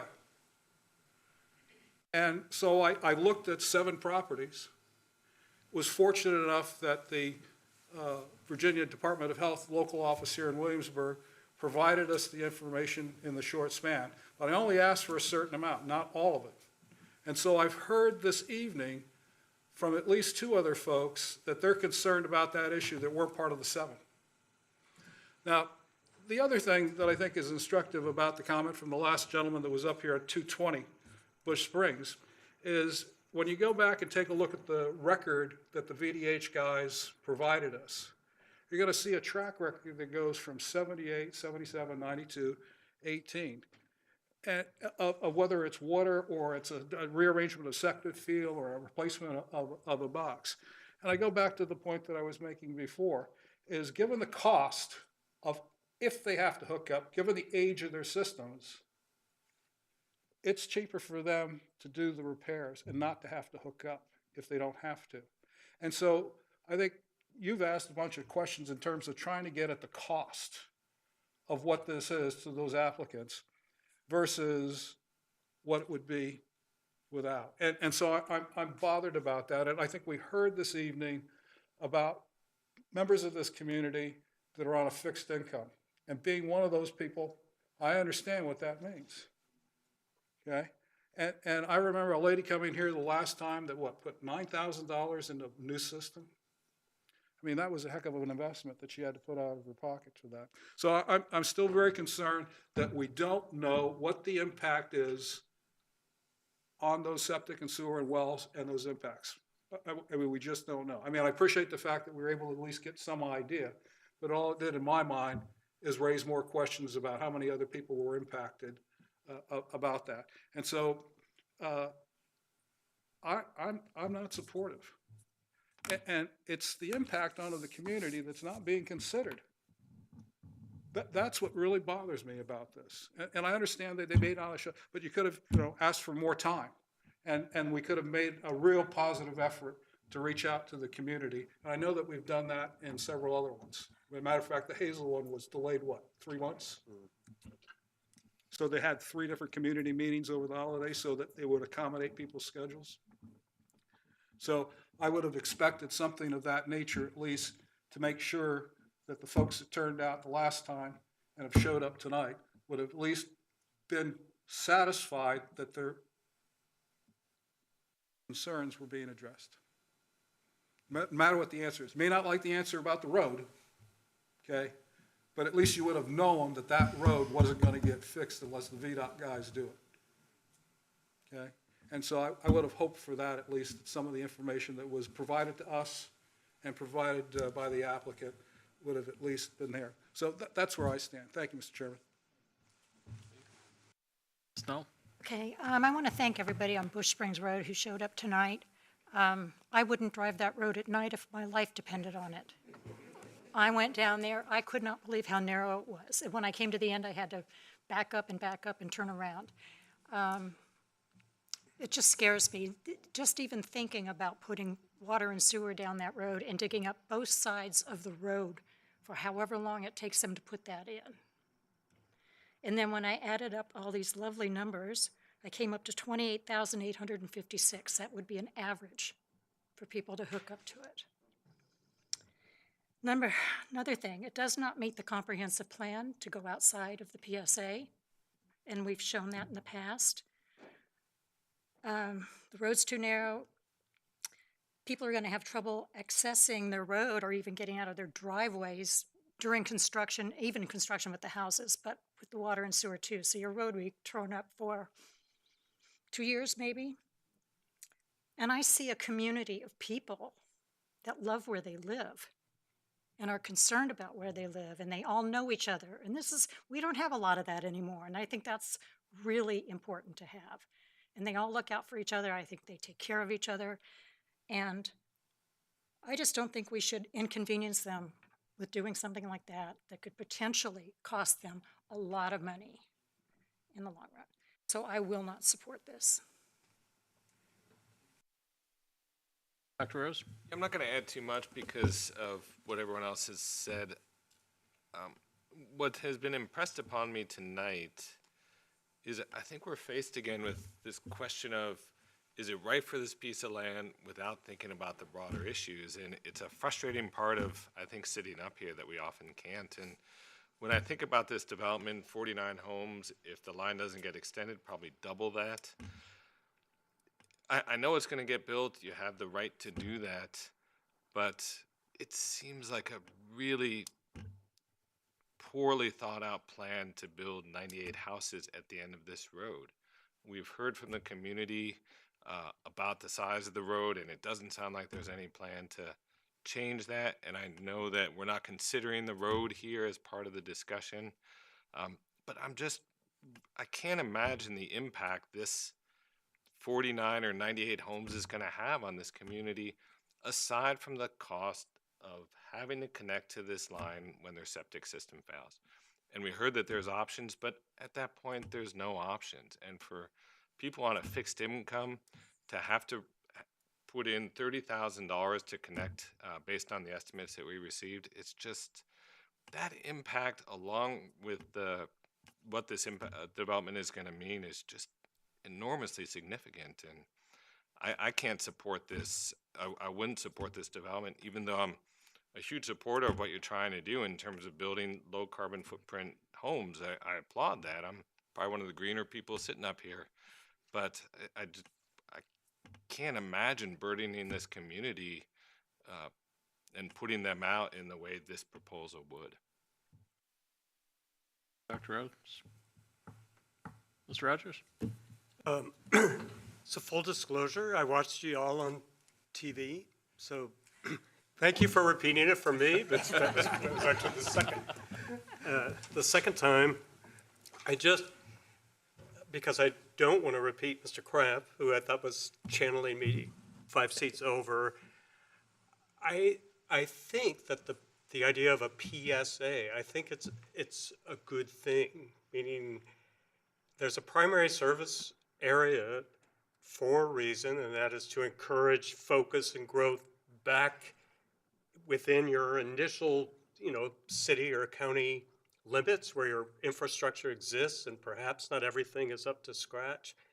And in addition, by forcing you to focus back in, you then preserve that rural and that agricultural quality that every time they do a county survey here, it comes back, as there's an overwhelming support to try to keep James City County greener. And I understand the tree argument, which I think is compelling, just as I think your all's history about living on the road is very compelling.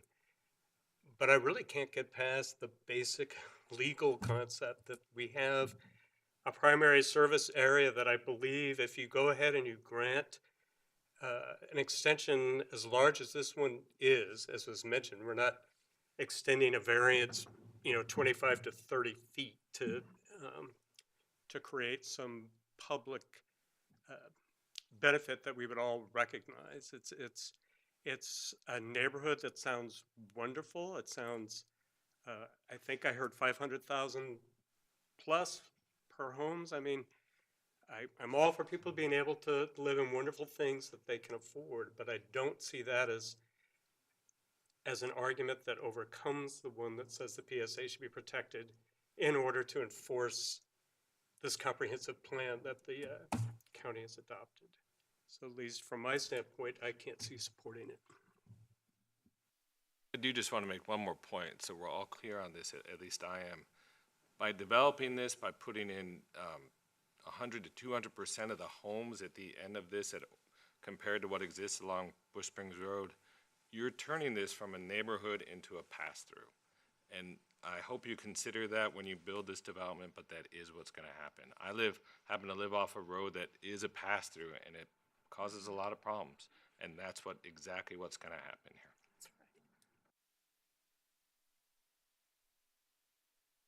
I'm not going to repeat anything that anybody said so far, although I agree with all of it. But building houses on this parcel of land is clearly not clear to me anyway, not in the best interests of the people of James City County, the people on this road specifically, but broader, the entire residents of James City County. It will further corrupt the design standards of Toano. We're trying to protect the village character. It'll add to the traffic burdens, the growing traffic burdens on Richmond Road. But more than that, we have a situation where a parcel of land outside the PSA where residential development is specifically discouraged by the county is zoned R1, which is a zoning district that encourages residential development and is designed to accommodate residential development. And how can that be? We have a number of those situations that have come up in the 5 years that I've been on this commission. We have a dysfunctional comprehensive plan and an archaic zoning ordinance. And we're going to continue to have these contradictory cases. At the last Board of Supervisors meeting and the Planning Commission meeting that preceded that on the Hazelwood case, we had the same situation. Mr. Kropp alluded to this,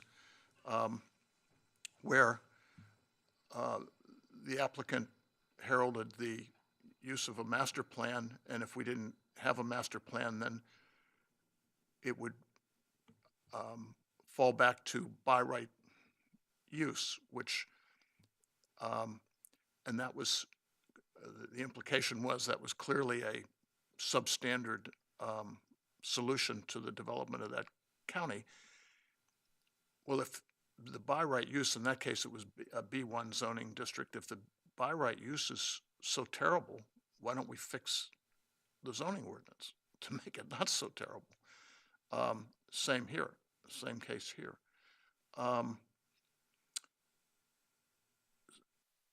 So I agree with all the particulars that were mentioned here tonight, but I also have broader concerns, and those, thank you for letting me unburden myself with them. Thanks, Mr. Haldeman. Actually, for me, it's a tough case because I actually live in Toanna Woods, so I consider myself a neighbor of you all. What we don't talk about is, if you're pulling out of Toanna Woods, it's hard to see down Bush Springs Road. So one of you all drives a big silver pickup truck, and I pulled out the other day, and you were flashing your lights at me because you thought I was going to cut you off. So I'm just letting you know that was me. I mean, for me, I've taken my kids, and I apologize if I've cut across your backyards, but, a bunch of us in the neighborhoods used to walk down Bush Springs Road through the farm and then back up through the woods to get back into Toanna Woods. So we've done that a lot, and I completely agree. The road is a challenge, right? It's a narrow road right of way. There's no requirement for the applicant whether they build 49 homes or 90 homes to make improvements. And really, for me, where I'm struggling with this is, what's the lesser of two evils, right? And I mean, that's the challenge. And at 49 homes, that's relatively half the traffic that we would see at 90. So, I appreciate everybody coming out. I appreciate JCSA coming out tonight to be a part of this discussion.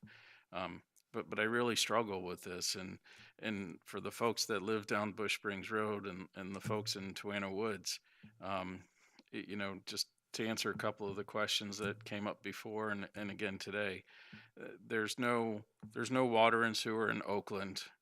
There's no public right of way in Hunters Creek to be able to bring the water and sewer through that way. So there's just no good solution. I support this only because it's a lesser number of homes, and I would much prefer to see, and I don't know, Mr. Kinsman, if it's a possibility. I do share Mr. Kropp's concern that if water and sewer went in, that it could potentially change hands, and then we might have somebody wanting to put in a larger community. I don't know. Could it be a condition of the SUP to limit to 49 homes, or?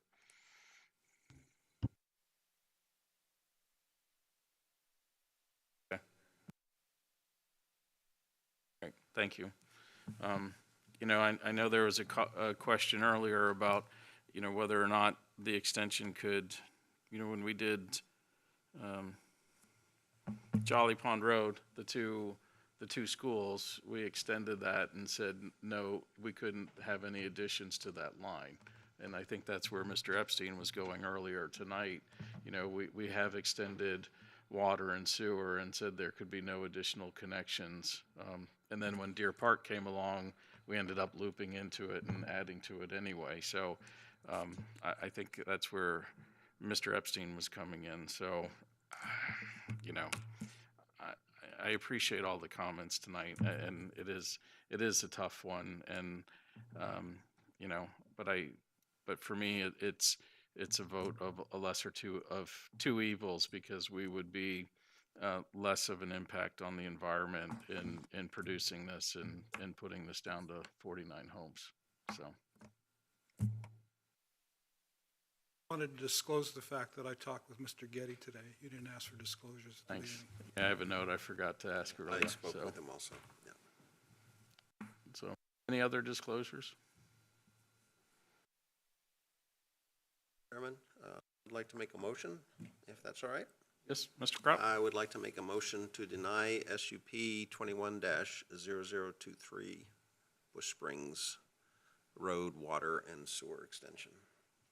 So there is a motion to deny, so an aye means you support denial, and a nay means that you are in favor. So, is that right, Mr. Holt? Correct, yes, sir. Okay, will you call the roll, please? Mr. Crop, Aye. Mr. Haldeman, Aye. Mr. Polster, Aye. Mr. Rose, Ms. Knoll, Aye. Mr. Rogers, Aye. and Mr. O'Connor. No. Thank you, motion carries. So, thank you very much. So, thank you all for coming out tonight, appreciate it.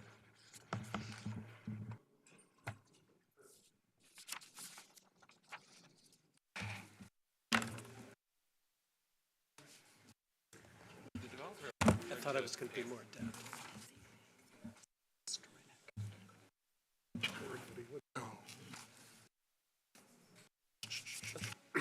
Because I don't really know the history, but it would bother me. Interesting discussion. They were asking for slight. So, Westport, I know I have a little bit of an allergy thing going on. They were asking for a really slight okay, great. increase in the PSA because, as I Hey, understand folks. it, they're, Do you mind, we still have more work to do, so do you mind carrying the conversation out? Thank you. So, next on our agenda tonight is Planning Commission considerations, and we have the Planning Commission and Board of Zoning Appeals 2021 Annual Report. Mr. Holt? Thank you very much, Mr. Chair, members of the commission. So I feel like I say every 2 weeks, it's been a whole year. Gosh, it's been a whole year again. It goes by faster and faster, as you all can appreciate. So yes, included in your agenda packets tonight in a format that hopefully you will recognize from the last many years we've done this. We've included our annual report that covers the work of both the Planning Commission and Board of Zoning Appeals for 2021, and I will certainly open up for any questions. Just can't tell you how much I appreciate Mr. Haldeman being back on, because having him help me write this chair's letter on the front, it's a lot easier when you're actually back on the commission than trying to track you down in second retirement, so thank you for that. But if it's otherwise acceptable, if it would be okay to get a motion to accept that report, I'd appreciate it. And then when the BZA does a corresponding approval, we'll always share a copy with the Board of Supervisors as well. Great, thanks. Mr. Chairman, I move that we accept the Planning Commission and Board of Zoning Appeals 2021 Annual Report. Thank you, Mr. Haldeman, and we can just do this by acclamation, right? Correct. So just be a voice vote. All in favor? Aye. Any opposed? Abstain. Thank you very much. Oh, except for that BZA portion. That's Yeah, you are at least going to move your picture over next year anyway. Planning Commission discussions and requests. Holster? Didn't we have something from the director? Yeah, I mean, I was going in some. Oh, just two sorry, quick I items. just That's went okay. too fast. I'm sorry. It's all I know good. you wanted to go home, so. It's all good. I know we all do. Two items, if I could bring to your attention under Planning Director's report, as we usually do, again annually. I have in your packets a draft calendar for the remainder of this calendar year and a proposed sort of placeholder calendar for next year. Follows the same format that we've always done. Regular meetings are still the first Wednesday of every month, starting at 6 p.m. As you'll recall, generally, there are only two exceptions to that rule for the full Planning Commission. That'll be that third week of March, so we're going to have a special one-off meeting coming up in 2 weeks. That'll be your public hearing for the Capital Improvements Program and also your annual organizational meeting to consider selecting a new chair and vice chair for the remainder of the year. Reestablishing membership on policy and DRC. So, again, the format's the same. Again, as with the years past, we'll go in, we'll sometimes tweak those dates depending on what holidays fall where. Please take a look. If you have any questions or concerns, please let me know, but bring that calendar back to you again at your organizational meeting for adoption. So that's in there. And also wanted to share with you, as many of you know, James City County is developing a natural and cultural assets plan that was going to help identify, evaluate, and prioritize the county's highest value natural resources and cultural assets, and to identify opportunities to protect and restore them. As part of that project, we're asking the community to help review our draft maps of the county's natural and cultural assets. These are going to include habitat cores, agriculture, forestry, water, recreation, publicly available recreation, and our heritage and culture resources. And to identify any important resources that we might have missed so far that aren't on the maps. Those are going to be really important to capture. So we're really encouraging and inviting everybody to either log on. You can take the survey online at jamescitycountyva.gov/NCA survey, or we certainly have paper copies at the library all week and at the Recreation Center.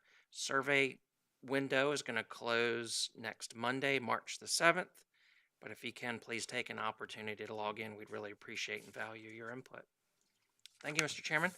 That's all I have. Any other questions or comments I can help address on the Planning Director's report? I wanted to take advantage of having the county attorney here. And I noticed that from your spreadsheet of upcoming conceptual reviews for the DRC, I think I noticed either 2 or 3 tourist homes / Airbnbs on there. And to take advantage of his presence here, the notion of having a condition on the SUP limiting that to the property itself, is that still in the cards? Well, so they're always going to be tied to the property itself. As so, if I could rephrase that, are you maybe kind of getting back at that sunset clause Exactly. piece, or to a current owner rather than? Yes. Okay. No, sir, Mr. Polster. It's my opinion that SUPs run with the property and that you cannot tie it to a particular owner except in very, very limited circumstances where you have a truly temporary use, like a borrow pit. But otherwise, the SUP runs with the property. I don't mean to sound facetious, but I understood from Mr. Halavin that it was 50-50, and all of a sudden, we're now 100%. Well, we're 100%. I think throughout Virginia, maybe it's 50-50. That's correct. There is definitely a split among local government attorneys as to whether or not you can do a sunset clause. So I'm sure when you guys go do your training, Mr. Rogers, when you do the training, you'll hear of localities that allow sunset clauses. I'm not in that camp. There have been a couple of bills brought before the General Assembly that would specifically allow sunset clauses, including, we've tried one as well, that have failed. And I take that to mean that the General Assembly does not believe that we can do a sunset clause. In full disclosure, the other side of the attorneys believe that because the Virginia Code allows a BZA, if it were one to issue special use permits to include a sunset clause, surely a Board of Supervisors can as well. My counter to that is, well, a BZA is a quasi-judicial body and the board is not. So there is a split, and I'm firmly in the you can't do it camp. Sorry. Well, I apologize for taking advantage of your presence here, but That's I couldn't okay, sir. resist. I'll be playing this venue for the next few months. So. You can ask again next month. Maybe I get a different answer. I didn't know you were such a strict constitutionalist. It happens, sir. Next DRC, is there a DRC between now and the 14th? Or DRC meeting? I'm not Haven't heard. entirely sure. If there is one scheduled, I don't know if we have anything on the agenda And there's just some yet. scheduled, but then Beth always says it's canceled. Yeah, So- yeah. Okay. So is that the same day as our meeting? Yeah. Is that the 14th? Yeah. I was just curious whether or not we needed to appoint Mr. Rogers to a committee, but if we're not going to meet between now and the 14th, it doesn't No, make sense. I don't think we need to. I'm the one that cancels all the time. Once the DRC. I'm available. Anything else for Mr. Holt? Sorry to jump so far ahead. Planning Commission discussions and requests, or was that it, Mr. Polster? Dr. Rose? I do have a question. I have to go back to this discussion, and I apologize to belabor the point. Besides it being, to me, a terrible idea to build this development here, it's gonna happen. The question that I have is I don't understand why this wasn't solved by the developer, and maybe they couldn't do this to say, we're gonna put 40 times 30,000 in a trust, and anytime somebody needs to connect, the money comes out of that. Wasn't that a simple, straightforward solution? It would have raised the price of the house, by my estimates, about 1.4% on houses that are running up to 700,000.